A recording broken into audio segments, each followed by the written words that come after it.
तर आपल्यापुढे प्रश्न आला आहे आयुष साळुंखे यांचा.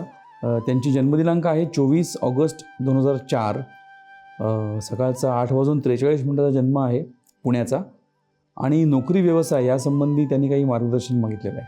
खरं तर ही पत्रिका 2004ची आहे. म्हणजे तसं पाहायला गेलं तर 2004ची पत्रिका म्हणजे आपण ज्याला म्हणतो की जस्ट शिक्षण संपलं पण नाही अजून असं, हां, किंवा शेवटच्या टप्प्यात असेल शिक्षण, अशा पद्धतीची ही पत्रिका आहे. या पत्रिकेत प्रामुख्यानं असं दिसतं की मातृभूमीपासून दूर जावं लागेल. ही पत्रिका कन्या लग्नाची आणि वृश्चिक राशीची आहे.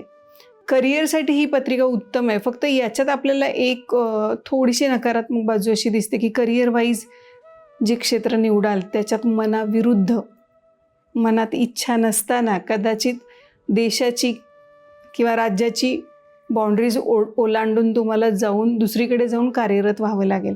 हेमंतजी बऱ्याचदा असं दिसतं की एखाद्याच्या पत्रिकेमध्ये व्ययस्थान, पराक्रमस्थान आणि भाग्यस्थान याच्यामधल्या ग्रहांची स्थिती अशी असते की त्या व्यक्तीला परदेशात जायची एखादी संधी येते, मात्र घरातले त्याला अडवून ठेवतात. आणि मग नंतर जे आपण त्याचं करिअर बघतो ते तिथे आपल्याला एक डाऊनफॉल दिसतो आपल्याला. तर सूचना अशी असते की जर एखाद्याच्या पत्रिकेत ते योग असतील तर त्याला जाऊ देणं हिताचं आहे. नाही तर घडामोडी अशा होतात आयुष्यात की नाविलाजाने का होईना मग ते परदेशगमन निवडावं लागतं.